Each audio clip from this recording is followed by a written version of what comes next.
Hey everybody, Scott Tennell here. Is shopping for a condo unit based on the association dues the best way to spot a deal? Should you be concerned about condo association dues being too low? For the answers to these questions and more, stay tuned.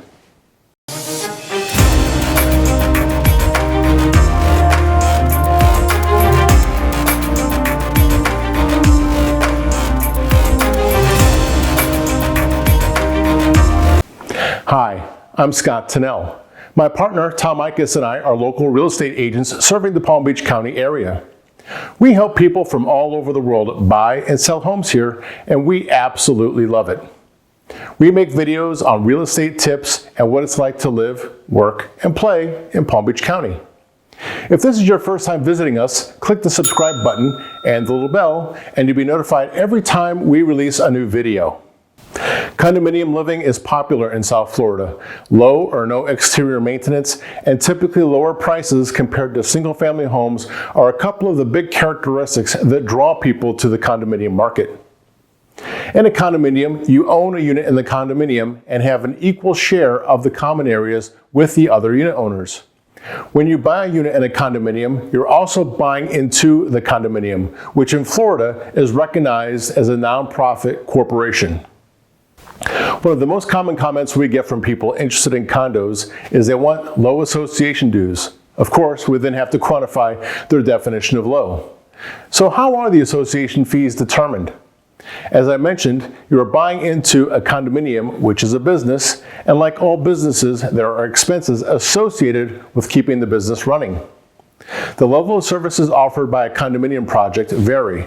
The more the condominium offers and/or maintains, the more expensive it is. There are some expenses just about every condominium has, such as property taxes of the common areas, building insurance, water service, garbage, cable, property management, landscaping, accounting fees, legal fees, and reserves for replacement. Reserves for replacement is a fancy term that simply means a little bit of money is being put into a savings account every month to pay for big repairs or replacements like a new roof for the building, painting the exterior, or repaving roads or the parking area of the project. These items I just mentioned are expenses of the condominium that must be paid throughout the year for the condominium to operate. The income or the revenue from the condominium earns typically comes from application fees, dues, and capital contributions when a unit is sold. A property manager or accountant will then tabulate all the expenses the condominium will incur, and a budget will be proposed and approved by the unit owners. The proposed budget must collect at least enough revenue to pay the expenses. To get to the monthly charge to each unit, you simply add up all the proposed expenses and divide either by the number of units in the condominium or square footage of each unit. When the square footage formula is used, the theory is the bigger units will pay a little more than the smaller units. Which formula is used is defined by the bylaws. So let's say, for example, the annual operating budget of the condominium is $1 million.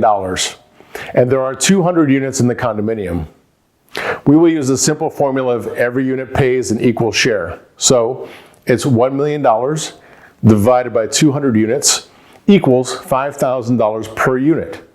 Divide that by 12 and you have $416.67 per month for your portion of the association dues. Now that we've covered the basic expenses and learned how to calculate the monthly dues, let's get back to the question. Do low association dues make a particular condominium a good deal?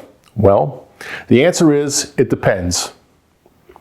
There are condominiums that are managed very well, and the condominium unit owners have done a good job of keeping expenses low and set money aside to pay for those big projects like roofs and roads. On the other side of the coin, we have condominiums that run on bare minimum and don't have any significant savings for the big projects. So, how can you tell the difference? If you're interested in buying a unit in a particular condominium unit, then as the buyer, you are entitled to review any information about the condominium. For existing condominiums, Florida law gives you 3 business days from the date you receive all the requested condo documents to review them. If there are any items in those documents that give you pause for concern, you can void the sales contract within those 3 business days. If it's a new condominium, you have 15 days and the developer will provide you with the information you request. In these documents, people review what they can and can't do with the condominium. While the rules and bylaws are important, the financials are where you want to look. You want to see the current budget and a year-to-date profit and loss statement and a balance sheet no older than 60 days. The first thing you want to look for on the profit and loss statement is a line that collects for reserves for replacement. This is the amount of money collected every month to put into savings for those big projects. In these documents, people review what they can and cannot do with the condominium. While the rules and bylaws are important, the financials are what you need to look at. You want to see the current budget and a year-to-date profit and loss statement and a balance sheet no older than 60 days. The first thing you want to look for on the profit and loss statement is for a line item that collects for reserves for replacement. This is the amount of money collected every month to put into savings for those big projects. The second thing you want to look for is how much money is being saved for the reserves for replacement. This can be found on the balance sheet under the assets section. This tells you how much money is in the bank for the big jobs. Typically, accounts are segregated and labeled roof replacement, road replacement, etc. If there is no reserves for replacement listed on the profit and loss, there better be fully funded reserves to pay for the big projects on the balance sheet. If there's no reserves for replacement on the profit and loss statement and little or no savings or reserves on the balance sheet, this should be cause for concern. What this means is if the roof needs to be replaced or the parking lot needs to be done and no one has saved for it, the only way to pay for it is through what's called a special assessment, which means you're going to pay more than your current dues to pay your share of the big job. I know I may have gotten a little too technical there, but here's the main point when it comes to low dues. When an association seems to have very low dues, that is usually because the unit owners voted not to collect reserves for replacement. So yes, the dues are low and very attractive.